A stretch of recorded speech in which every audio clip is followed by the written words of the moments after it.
This happened to me on Thanksgiving Day 2 years ago. The reason I remember the exact day is because I was sick with a respiratory virus that was going around back then.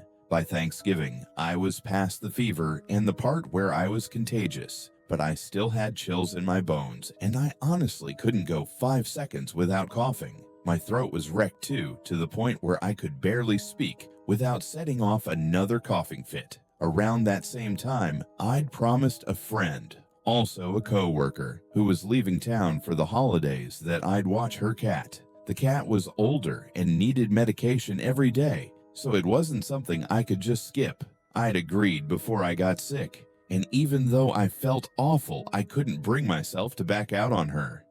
I'd also been talking to another friend recently about how we both missed playing tennis and bowling. We played in high school, and we kept saying we should do it again sometime. The problem was, I didn't keep my tennis rackets or my bowling ball with me. I lived in a tiny dorm in a big city for college, and there just wasn't room, so I kept all of that stuff at my dad's place. Normally, I would have gone back to my dad's for Thanksgiving, but because I was sick, I couldn't make the trip for the holiday. And still, I was weirdly determined to get those rackets and that bowling ball. I only go back to my dad's a couple times a year, and I knew if I didn't grab my stuff that day, it could be months before I had another chance. It sounds stubborn now, but at the time I had it set in my head that I was doing it, even if I felt like garbage. So I put together a plan. I'd walk to the light rail, ride it to a station closer to where my dad lived, and then ask my brother to meet me there and bring the things I wanted. After that, on my way back, I'd get off near my friend's place and take the bus over to check on her cat and make sure she was getting her medication. Public transit where I live is still pretty unreliable, and that night it was especially bad. I was standing there staring at Apple Maps, watching it claim the bus was 1 minute away over and over, and then it just wouldn't show. I'd refresh the screen, and suddenly it would say the next one was 15 minutes out. Then it would jump again. It was like the app couldn't decide what reality was. Normally, I would have just walked to my friend's place. She didn't live that far from the light rail station. But for context, at the time, I was a 19-year-old girl, about 5 feet 3 inches, and I was hauling a 13-pound bowling ball, a couple tennis rackets, and a container of Thanksgiving leftovers. On top of that, I was sick and coughing nonstop. After a while, it felt like my arms were turning into dead weight. By the time I'd been waiting more than 30 minutes, it was around 9 p.m. on Thanksgiving. The bus stop was completely empty. No other passengers, no traffic. Nothing. It was just me under those station lights, listening to myself cough and looking down the street for headlights that never came. That's when a car pulled up. There were a bunch of guys inside, and they looked like they were in their early to mid-20s. They were laughing and talking in a language I didn't recognize. At first I assumed it was nothing, just friends dropping someone off near the station. A few minutes later, one of them got out, and the car drove away. The station was pretty big, and I wasn't standing right at the bus stop sign. I'd kept some distance because I was coughing so much, and I didn't want to be right on top of anyone, even though there wasn't anybody else there. Still, the guy walked straight over to where I was and sat down on the bench right next to me. I tried not to read into it. I told myself maybe he just picked the closest seat. Maybe he didn't even notice I'd spaced myself out. I kept my eyes on my phone, watching the bus time change every time I refreshed it. And every so often, I'd lean forward and look down the road, hoping to see the glow of headlights. A couple minutes went by like that. And then I felt something touch my shoulder. Before my brain could even process what was happening, the guy stood up and pulled me in, wrapping his arm around me like we were close friends, or like I belonged to him. It wasn't light either. He held on tight. My mind just stalled out. I didn't scream. I didn't move. I just froze in place, confused and shocked in a way that made my body forget how to react. After a second, he muttered something, like he was asking if I was okay. I barely got anything out because my voice was weak and my throat was raw. I told him I was fine and that I was just waiting for the bus. A little later, he finally let go and sat back down like nothing happened. Every alarm in my head was going off, but I kept trying to calm myself down by making excuses for him. Maybe he heard me coughing and thought I was sick. Maybe he saw me leaning out and thought I was about to fall or something. Even as I told myself those things, I knew how stupid they sounded. I just didn't want to panic. People might wonder why I didn't run, or yell, or do anything at all. But this guy was tall, well over 6 feet, and he looked easily twice my weight. He also had one of those bandana-style face coverings on. It was weird, but it was near the tail end of COVID, so some people still wore stuff like that. And besides, we were alone out there. If I made him angry, and the bus still wasn't coming, there was nobody to help me. A few minutes later, he stood up again. He put his arm around me a second time, and this time he started rubbing my back. Like he was trying to comfort me, or like he was testing how much he could do without me resisting. I was wearing a thick puffer jacket, thank God, but it didn't make it feel any less wrong. That's when I saw the bus finally coming. I stayed perfectly still, staring ahead, holding my breath and telling myself that once I got on that bus, this would be done. As it pulled closer, I slipped out from under his arm as carefully as I could and said something like, "My bus is here." He said something back that made it obvious he intended to get on too. I know I should have told the driver the second I stepped on, but I could barely speak without coughing, and nothing like this had ever happened to me before. I was panicking in that quiet, trapped way where your thoughts feel slippery and disorganized. So instead, I did the only thing I could think of. I stayed standing. Because of how big he was, I knew he'd probably sit down. And if I sat first, there was a good chance he'd take the seat right beside me and box me in. Standing meant I had space. It meant he couldn't lean over me the same way. It meant I could keep an eye on him. Once he wasn't towering over me, I pulled out my phone and messaged a friend trying to figure out what to do.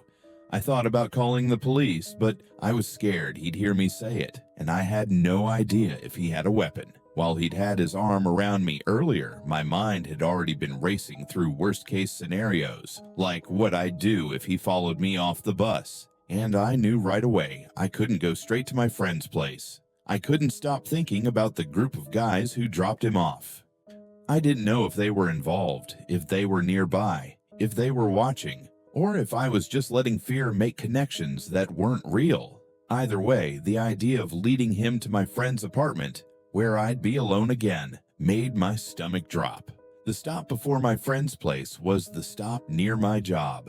I worked at a restaurant inside a big outdoor shopping center. It was around 9:30 p.m. Even though all the stores closed at 9, I knew the whole center had security and cameras all over the place. I also knew my co-workers would still be there finishing up closing duties. The only problem was the front doors of the restaurant would be locked, but the employee entrance in the back would still be open. To get in through the back, I'd have to go through this outdoor trash room enclosure first, then punch a code into the back door keypad. I kept thinking about how slow that would be, especially with my hands full and my body already exhausted. When the bus reached that stop, I got off, and the guy got off right behind me. The second my feet hit the sidewalk, his hand was on my shoulder again, tighter than before. It wasn't just a casual grab. It felt like a grip meant to control where I went. I was carrying all that stuff, and he had me moving in tiny steps. I didn't dare suddenly sprint because I didn't want to set him off unless I was close enough to make it inside. I kept measuring distance in my head. How far to the trash enclosure? How far to the keypad? How long it would take me to get through? As we walked toward the back of the restaurant, all I could think was, if I break away right now, can I make it through both doors before he catches me? And then, unbelievably, I saw the trash enclosure door propped open. Even better, one of the chefs and one of my coworkers were standing there talking, and the back door was held open too. It was like the only lucky break I'd had all night. In that moment, his grip loosened just a little as we walked, and I took it.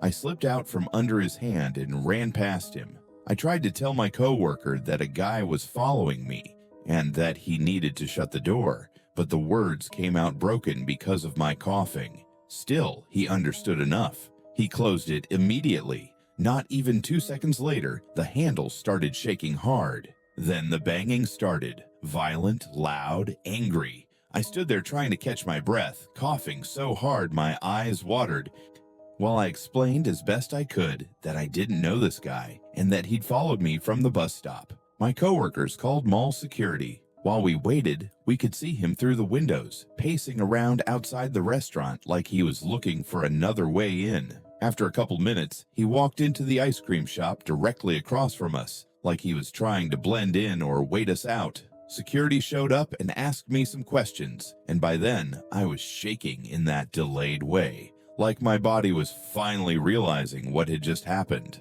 One of the coworkers who'd been at the door ended up driving me to my friend's place so I could check on her cat. After that, she drove me home too. I remember sitting in her car with my hand still tight around my phone, like letting go would make everything feel real. A few days later, my manager told me mall security wanted to know if I planned to press charges. I told her I didn't know yet. More than anything, I wanted to know who the guy was and what he claimed he was doing there. But my manager never got back to me with anything, and after that, I never heard another word about it. Even now, I don't know what that man wanted. I can guess, and I have my own suspicions, but I'll never know for sure. And the messed up part is, I'd pushed the whole thing out of my mind until recently, when that same friend asked me again if I could watch her cat for Thanksgiving. The second she asked, it all came back like it had happened yesterday. This happened in early December 2 years ago, when I drove up into the mountains to see an old friend I hadn't seen in forever. For the story, his name is Scott. My name is Jeremy. We'd been close since middle school, but after graduation, he moved with his family to a small town way up in the mountains. Over time, we didn't have some big falling out or anything. Life just split in two directions. I stayed in New York City for work, and he stayed up there. Years went by, and we slowly stopped knowing what was going on in each other's lives. So when he randomly reached out and told me I should come up for a weekend, it hit me with this wave of nostalgia. I actually got excited. He said it was the perfect time because the snow made everything feel more rustic, more peaceful, like a real mountain winter. I figured it would be good to catch up and see what he'd been doing with himself. The drive up took longer than it normally would have because the roads were icy, and I wasn't trying to end up in a ditch. There were hardly any other cars out, and since it was December, the sun dropped early, around 4 p.m. By the time I got anywhere near his area, it was already completely dark. Scott lived in one of those older wooden houses built into the side of the mountain. There were a few other houses scattered around, but they were spaced far apart, like everyone wanted their own little pocket of isolation. He was in a good area for skiing, which would have been cool if I actually knew how to ski. When I pulled into his driveway, he came outside to greet me, and right away, something about him felt wrong. Not in a dramatic way, just different enough that it stuck out. I hadn't seen him in years, so at first I told myself it was just time doing what time does. But even the way he spoke was off. He talked slower than I remembered, and he kept pausing mid-thought, like he was losing his place, or like he had to search for the next sentence. He helped me carry my bag inside. The house was warm, but it felt strangely empty. There wasn't much furniture, just a couch, a table, a couple chairs, and some antique-looking decorations on the walls. He told me I could take the couch since it pulled out into a bed, and I said that was fine. Across from the couch was a long hallway that looked darker than the rest of the house. It led back to a bathroom and 2 guest rooms. Scott explained those rooms were empty because the place used to belong to his grandparents, and they'd passed away recently.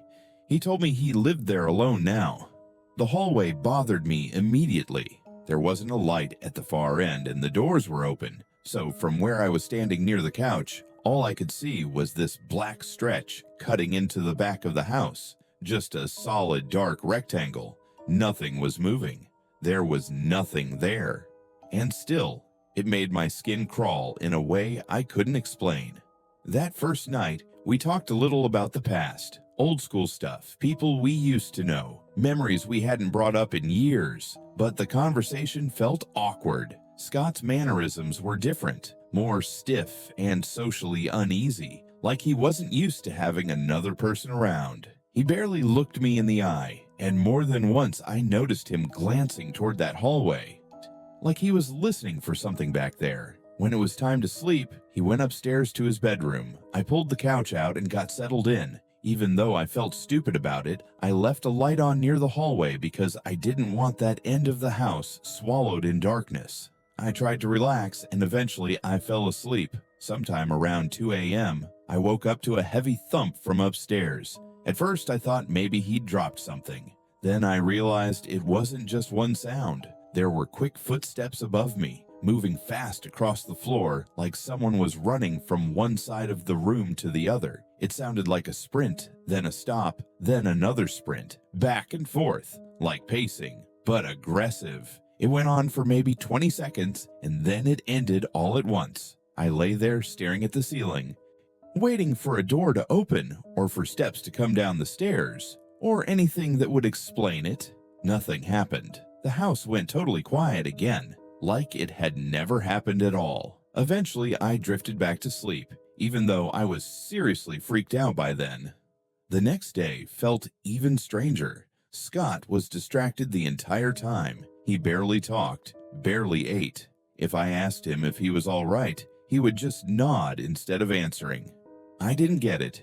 He was the one who invited me out there, acting like he wanted to reconnect, and now it felt like he could barely handle having me in the room with him.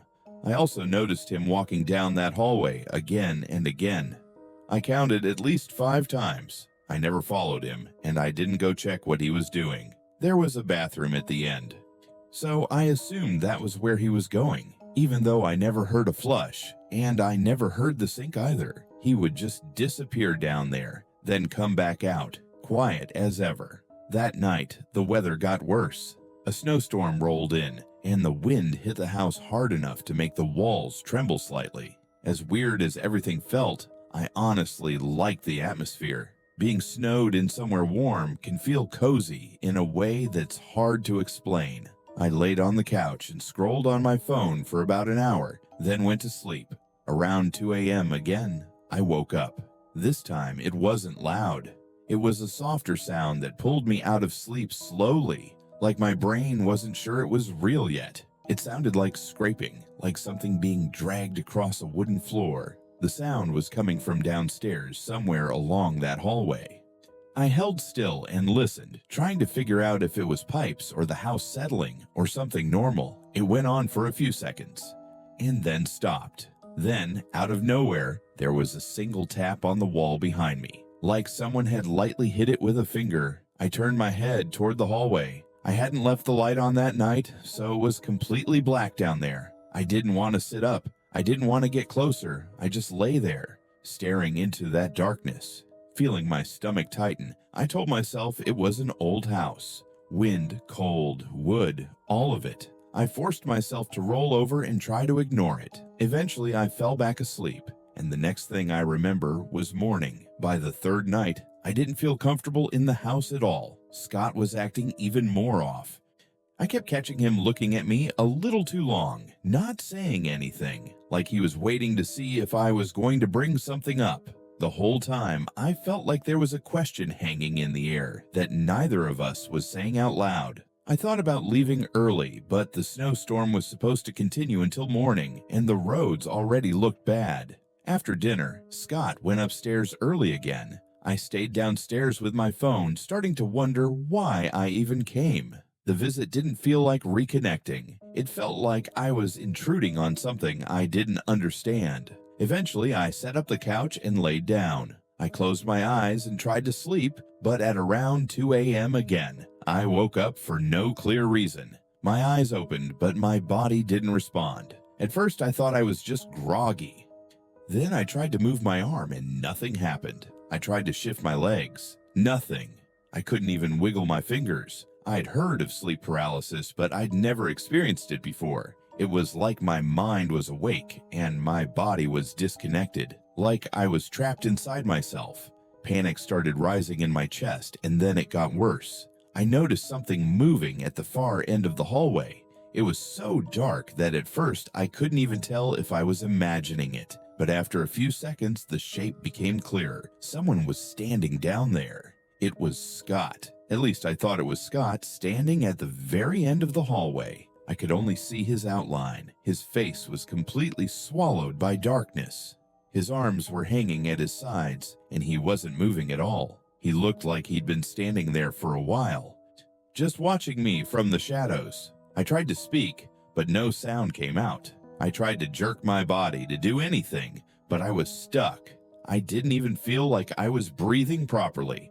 I could only stare down the hallway, feeling my heart slam against my ribs.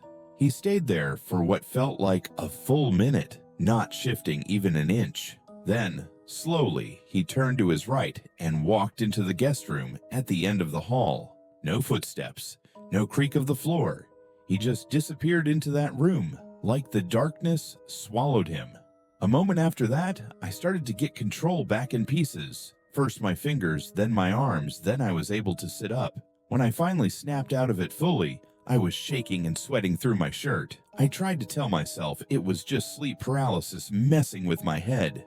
I knew it could cause hallucinations, but something in my gut told me what I saw wasn't just some dream image. I whispered his name, testing the air, hoping he would answer from upstairs. Nothing. Even though every part of me was screaming not to, I got up and forced myself to walk down that hallway toward the room he'd gone into.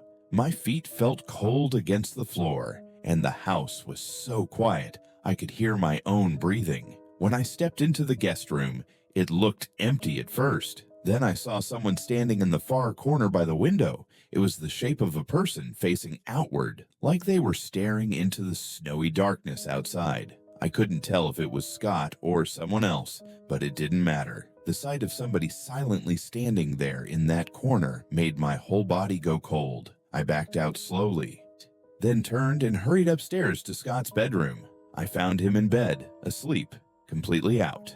I shook him awake. He looked annoyed and confused, like I'd woken him up for no reason. I tried to explain what I saw, but he refused to go downstairs. He wouldn't even look toward the staircase. I begged him to listen, telling him someone else was in the house. He still wouldn't move. He didn't say much, but his face changed in a way that scared me even more. It wasn't disbelief. It looked like recognition, like he already knew what I was talking about. I asked him firmly who the person downstairs was, and he just looked at me and gave a small shrug. That was it for me. At that point, I didn't care about the snowstorm. I didn't care about the time. I didn't care if I had to drive off the mountain crawling at 10 miles an hour. I was done. I ran back downstairs and grabbed my bag, stuffing my things in as fast as I could. The whole time I kept glancing toward the hallway, half expecting to see that figure standing there again. I remember thinking I didn't even want to walk out of the living room because it felt like stepping closer to something I wasn't supposed to see. When I finally got outside, the cold air actually felt calming. It was like the freezing wind was more honest than whatever was happening in that house. I brushed snow off my car with shaking hands and got in as fast as I could, locking the doors immediately. As I backed out of the driveway, I made the mistake of looking up at the house one last time. In the window of the room at the end of that hallway, I saw a silhouette, just a dark outline standing there in the glass, watching from inside. That was the last time I ever saw Scott's house. After that weekend, he stopped answering my texts. For a while, I kept reaching out, and when he stayed silent long enough, I started to worry something happened to him. I even threatened to call for a wellness check because I couldn't tell if he was ignoring me or if he was hurt, or worse. Eventually, he replied with 2 words, basically saying he was fine, and that was it. He didn't respond to anything after that, so I finally stopped trying. I don't know what happened to Scott after we graduated or what was going on in that house, but I know one thing for sure. That wasn't the same Scott I grew up with. And whoever that person was behind that window, I still think about it more than I want to.